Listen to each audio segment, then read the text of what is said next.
What's up, guys? Welcome to episode 5 of the Man United series. My name is FM Campbell. If you do like the video, remember to leave a like down below. Feel free to subscribe if you're new to the channel as well. So let's get straight into it. So, we left you off at the beginning of the season.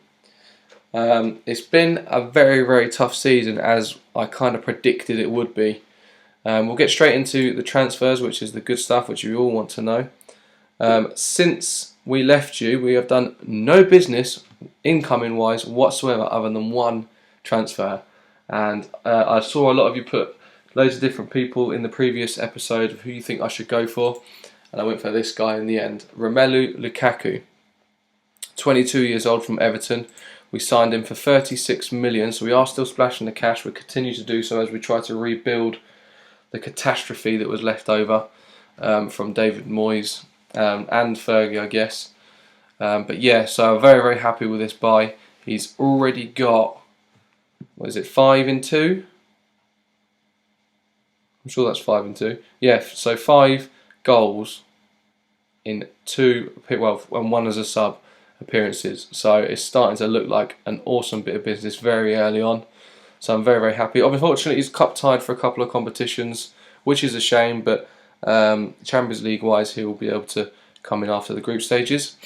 So that's all the ingoings that we've done. Outgoing wise, quite a little bit of business actually. We finally managed to get, obviously with Lukaku coming in, we decided to let Wilson go out on loan. Coquelin did a couple of short loans. He went to Sunderland and then finally permanently to Blackburn. Ben Amos has gone on loan to Preston.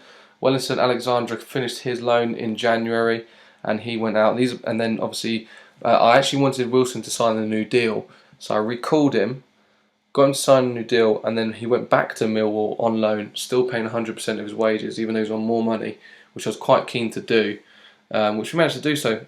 Zakaria Bakali went to Eschberg FB. He's starting to look very, very good. Hopefully in the future he'll become a world beater.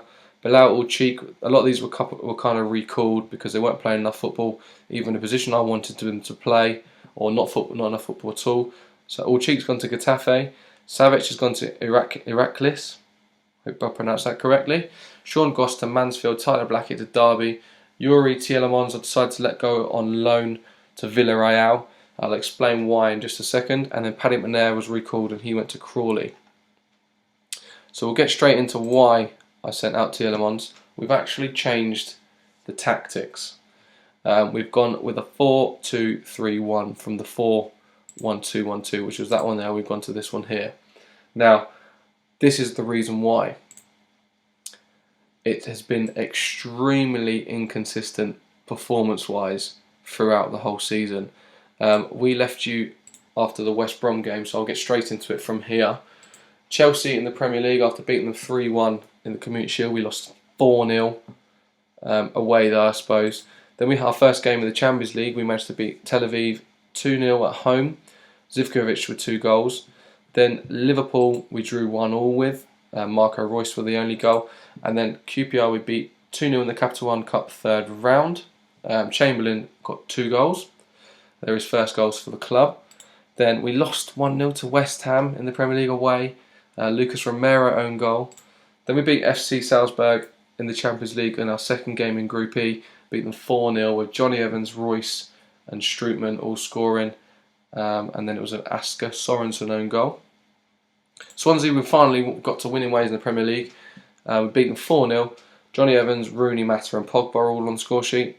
Then Newcastle we lost 2-1 to in the Premier League. Rooney with a consolation goal. Papi Cisse and Siam de Jong with their goals. A late winner, as you can see, in the 87th minute. And then we drew 1-1 with Ajax in Group E. Zivkovic scoring for us. Then Cardiff we managed to smash 4-0 with Rooney, Pogba with 2 and Di Maria scored. Huddersfield in the Capital One Cup after extra time we managed to beat them 3-2. Chamberlain, Januzaj and Royce scoring for us. So again, we should be battering teams like that. Stoke we lost 2-1. Rooney scored a Pogba own goal, which it wasn't an own goal. It was one of them ones that hits the bar, comes off the player and goes in. And again, it was a late winner at the 81st minute. Then we lost 4-2 in the Champions League against Ajax. Rooney and Di Maria scoring. Then we drew 2-2 against Man City. Rooney and Pogba scoring, who then went down to 10 men, which then allowed them to get the equaliser a minute later. Then we finally beat a big team. Arsenal we beat 4-3, a very, very crazy game. Evans, Rooney, Herrera with 2, and a Carrick own goal. Our own goal central, apparently. Then we had 2 5-0 victories. Our first one against Tel Aviv in the group in the Champions League, with Chamberlain with a goal, Zivkovic with a hat-trick, and Januzaj with 1. Then at Villa we had Rooney with 2, Herrera with 2, and Zivkovic was also scoring. Then we lost 4-2 to QPR. Our away form again has been pretty bad. Di Maria scoring twice. Then we beat Everton 2-1 at home with Rooney and Evans scoring. FC Salzburg we beat 3-0 in the Champions League, 2 for Chamberlain and 1 for James Wilson, his first Champions League goal for the club. Norwich we lost 2-0 again an away game, so with no one scored for us. Then we beat Blackburn 4-1 in the Capital One Cup quarter final. De Gea with an own goal. It was a very, very strange own goal. The ball was played back to him from Raphael, and he sort of took a touch at the near post. No one around. The people are like 20, 35 yards away, and it's like, I don't know if it was an error. He kind of stopped it. I wonder if I can show you it. Yeah, let's show you it. It is.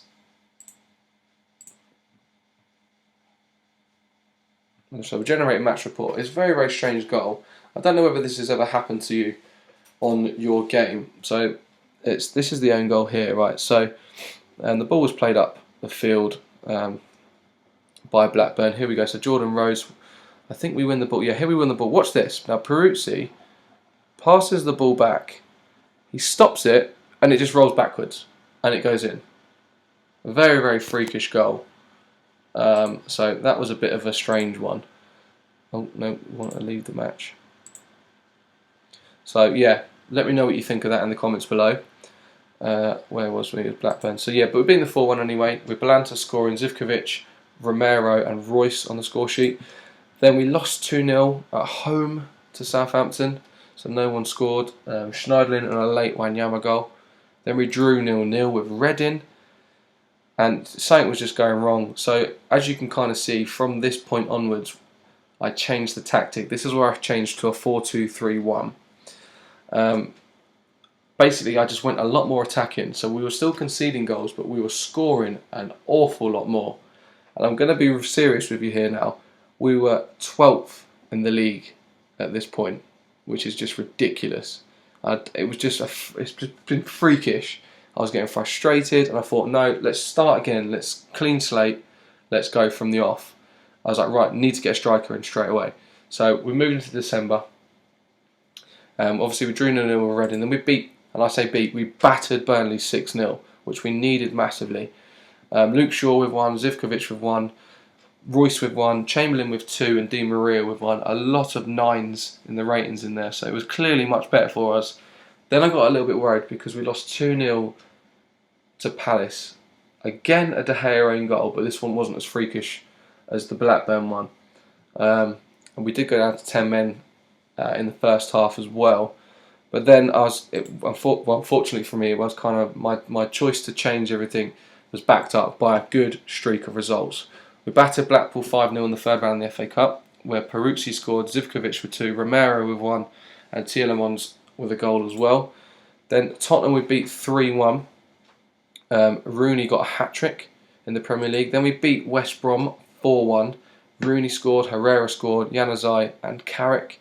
Then we smashed Chelsea apart 5-1. Chamberlain with 4 goals and a Ramiro's own goal. Then we had the Capital One Cup semi-final. The first leg, we managed to beat Tottenham 4-3, so we're conceding a lot of goals. So again, still, as I said in the previous episode, centre-back has been a real worry. Beaten 4-3, a Rooney hat-trick and a Royce with the 4th. Then we smashed Brighton 4-1 in the FA Cup 4th round, after beating Blackpool 5-0 in the 3rd round. Lukaku got all 4 goals, so this was his first, I think one of his first games for the club after signing for us. It wasn't cup tied at this point either, and yeah, we battered them 4-1, 4 Lukaku goals. Then another freakish game against Tottenham after a 4-3 first leg. We drew 4-all, so we won, what would it be, 8-7 on aggregate. Zivkovic with 2 and Chamberlain with 2. And then finally we beat West Ham 3-2 in the Premier League with Lukaku scoring, Pogba scoring and a Winston Reid own goal. So we've got a nice little run of easier, hopefully, games with Swansea, Cardiff, Rotherham. But look at that. Our first draw in the knockout round of the Champions League is going to be so hard, with Real Madrid unfortunately being our draw. All groups, so we'll look at the groups. We had Real Madrid, PSG go through, Chelsea, Juventus, Everton, Bayern, City, Atletico, Ajax and us. Although I don't really understand this, we finished second yet our goal difference was better. I think it's done on versus. Liverpool and Dortmund, Schalke, Galatasaray, and then Barca and Basel. So yeah, a freakish outcome, and we've managed to get hold of Real Madrid in the next round. And we've got Atletico, Everton, Basel, Schalke, Bayern, Chelsea, PSG, Man City, Juventus, Liverpool, Dortmund, Ajax, and then Galatasaray, Barcelona. So tough draw for the English teams, with us against Real Madrid. Everton with the nicest one with Atletico. Bayern, well, Chelsea got Bayern, City got PSG, and Liverpool got Juventus. So it's going to be very, very tough. Bayern won the Champions League last year, so a tough draw massively for Chelsea. But yeah, as I said, in the league we were 12th. Now we are currently in 7th, so you can imagine how bad we were doing. We have games in hand on a couple of teams above us. So if we hit the 39, we're going to 6th. And then hopefully we've got some of these teams coming up very soon as well. So hopefully we can start beating these. Rooney's finally started scoring. As you can see, he's in the top goal scorers. Pogba's doing very, very well for us. But we'll go and explain the tactics. This is why we play the 4-2-3-1 now. We let Tielemans go out on loan. And let's whack him in there so he's not annoying. Ben Arfa, at the minute, we're trying to get out on loan, but that's probably going to fall through as the window's closed. I don't really know what's going to happen there. Hopefully he does go out on loan. And Zaha, we recalled, but unfortunately we haven't managed to get him back out on loan, which has been a bit of a struggle. But yeah, the team's starting to perform very, very well. Now, I was obviously in this hole here, we're playing Mata. Mata was injured, and he's just coming back from fitness. So hopefully he should get in the team and improve us massively. We've had a couple of injury problems, as this game always seems to have. But a good rotation with Januzaj and Di Maria on the left. Then on the right we've been having Royce or Chamberlain. But because of the injuries and a bit of a rotation at the moment, I've been playing Chamberlain in the number 10 role, and he's actually scoring a lot of goals. Then we've got Rooney or Lukaku up top, who are both banging goals left, right, centre, especially Lukaku.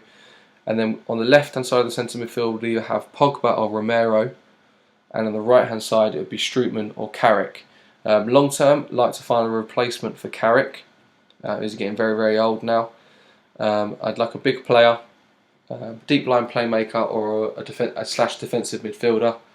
Looked at a couple of options, but let me know what you think I should do about that position in the comment section below. But this is where we have the problem. We've still got Luke Shaw and Blind on the left, who are doing very well for us. I'm quite happy with left back. On the right hand side we've got Raphael. PSG have been coming in for him quite a lot. Might try and make some money on him if I can get a good replacement, first team replacement. So let me know again what you think I should do. And then obviously we've got Peruzzi as well. Long term, I'd like to let go, and hopefully we can get either a Regen in or someone very, very young just as backup. But it's centre back that is my problem. Phil Jones hasn't been good enough, and Balanta's now currently injured. Has been okay, but not great. He scored a couple of goals. Evans has been inconsistent, and Rojo just moans left, right and centre about contracts and wanting to leave. He's now currently injured at the moment. But the four of them as a rotation has been so annoying, and they've been playing so poor. So many mistakes as well. So let me know what you think I should do. I've done everything under the sun to try and get Hummels, and it's just not happening. So let me know what you think. I think I've kind of got a hope that Dortmund are rubbish one season and he wants to leave. But if I go to Hummels, I've actually noticed, excuse me, that in his personal preferences, he would prefer not to play in England, and he was wanted for a little bit of time by Real Madrid, and I've just noticed has a preference to play for Real Madrid. So I think it's going to be very, very hard to get hold of him. So we'll see what happens in the future. Let me know if there's any other options you think I should go for. Another one that I'd really, really like is this young man, Kurt Zouma, plays for Chelsea. I've had him unhappy so many times, asked to leave, disappointed not to be able to join Man United. But Mourinho is digging his heels in, and he is a beat. Look at them physical stats. 21 years old. He's already comparing against other centre-backs as just below Phil Jones. He would walk into the team basically, but he's going to be better than all of them. So I've really, really been trying to get hold of him. But again, like Hummels, it's just been impossible. So anyway, let me know what you think. Goalkeeper-wise, we've got De Gea in there. And then Ronnie Barber, who's our regen that I mentioned last season. He's getting better. So I'm quite pleased with that. But yeah, we're playing with a back four with complete wing backs getting forward. So we're a very, very attacking formation. And then we've got deep line playmaker in defence. Defensive deep line playmaker in either Streetman or Carrick. A centre midfielder slash either ball winner or sort of an all-round centre midfielder is Pogba or Romero. On the right hand side, I've got Royce, who likes to come inside, is an inside forward. Januzaj on the wing, or Di Maria. Then Chamberlain will be playing as an advanced playmaker, but Mata will come back into that position. And then Lukaku as a target man or deep line forward, and same with Rooney, but not necessarily as a target man. So we've got quite a little bit of depth going now. I'm quite happy with the team, other than at the back. I'd like to get one more defender. Ideally a world beat that's going to walk into the team and absolutely tear it up. So let me know what you think. Get the comments in the comment section below. Competitions wise, as you know, we've got Real Madrid in the knockout stages of the Champions League. We've drawn Rotherham in the FA Cup, so that's a nice draw for us. The Capital One Cup, we're into the final. As you know, we beat Tottenham 8-7 on aggregate. Strange games, and we managed to reach the Capital One Cup final against Everton. So that's a nice game for us, and hopefully to get us our second trophy, if you want to include the Community Shield. We're still going for all competitions. The Premier League is going to be a massive struggle. I just want to break that top four so bad. But we've got a game in hand on them. We have got to play all the teams above us. And it's 7 points in it. So if we can get our 3 points in our game in hand, and then hopefully we can try and bring the 4-point gap down and break back into that top three. We've still got 14 games to go, so we've got plenty of time to do it. We've just hit form as well. So hopefully, fingers crossed, we can. But that's pretty much it. That's been episode 5. Thanks very much for watching. If you want to check out any other videos, please feel free to do so. If you're new to the channel and you want to subscribe, if you've enjoyed this video, again, please feel free to do so. Plenty of regular content coming up over the next couple of weeks. But yeah, thanks very much for watching, and I'll see you in the next episode. Cheers, guys.